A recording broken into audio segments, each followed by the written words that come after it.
What inspired us to make Knights of the Damned? Well, I guess we kind of liked the zombie and undead genre, but felt we'd seen a lot of it before.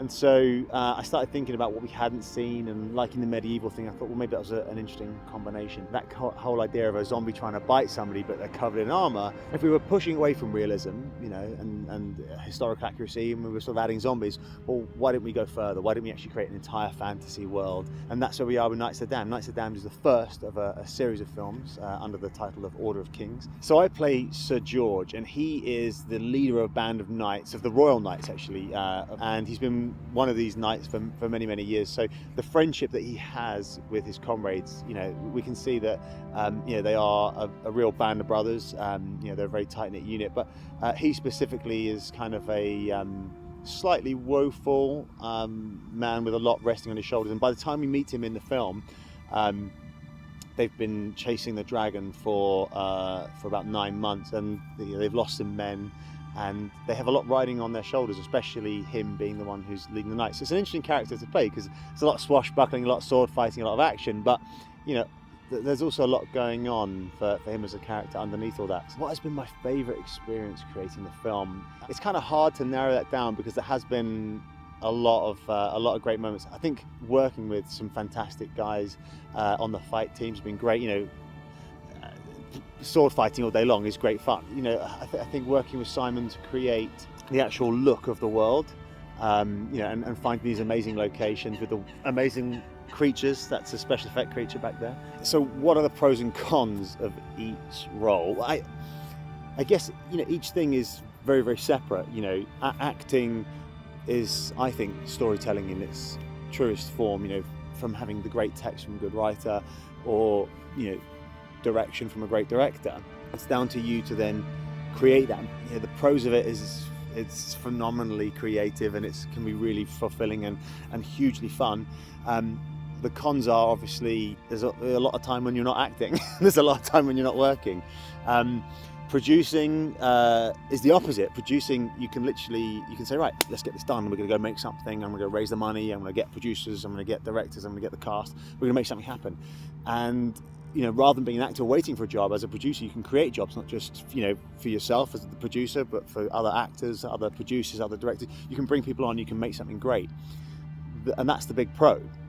The con of being a producer is that you have to then make that happen, and you spend a lot of time, and you do a lot to actually bring that together, and it's not easy, but it is super, super worthwhile. It's the same thing being a writer.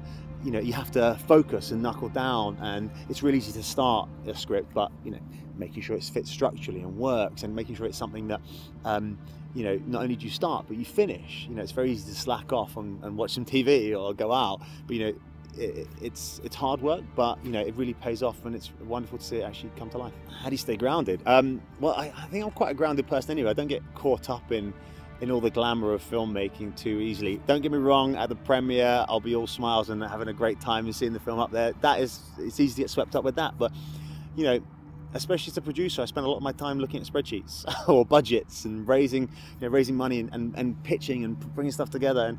And aside from the film industry, I own a couple of businesses, and whether it's with my businesses or whether it's making films, 90% of your time is spent doing hard paperwork and hard actual production work, and probably maybe 20% of your time is making films and the fun stuff.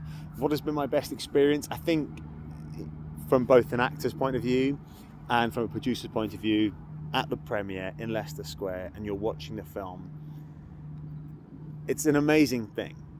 And not for you to see your film there, for you to see other people watch your film. And that's what I tend to do at a screening. I've sat in lots of screenings and I'm not watching my film. I've seen it 10 times by the time I've got there.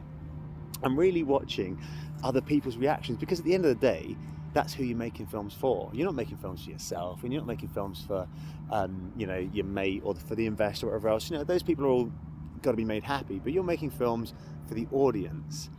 And when you actually get to see them laugh at a funny line or gasp at something scary or get really caught up in the action, that is the best bit.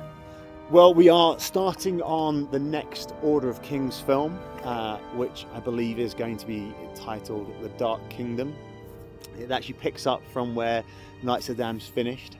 And we also are starting another one, currently entitled Riptide, but I think that's going to change. It's just a working title, and that is, I don't want to say too much actually, but that's kind of an action creature horror type of movie, and we have something else as well, but I can't say too much about that. There's lots going on, so if you check out the Knights of the Damned Facebook page, the Order of the Kings Facebook page, and win tickets to premieres, who knows? If I had the opportunity to do anything I wanted, I would do exactly as I'm doing now. I'm the happiest I've ever been. I have such a laugh. You know, I'm making a living out of literally having fun. And yeah, we have to work quite hard sometimes, but I don't want anything else. Apart from that car, if I couldn't do this, I don't know if I'm good at anything else. No, I think I'd probably be an outdoors instructor type. I love scuba diving. I'm a dive master and a climbing instructor. I'd probably end up being a dive master on a beach somewhere, messing around. And I'd be like, have you seen Along Came Polly? I would be, Claude. They'd be like, you for scuba? Come on, you make a scuba party. That's who I'd be, for sure.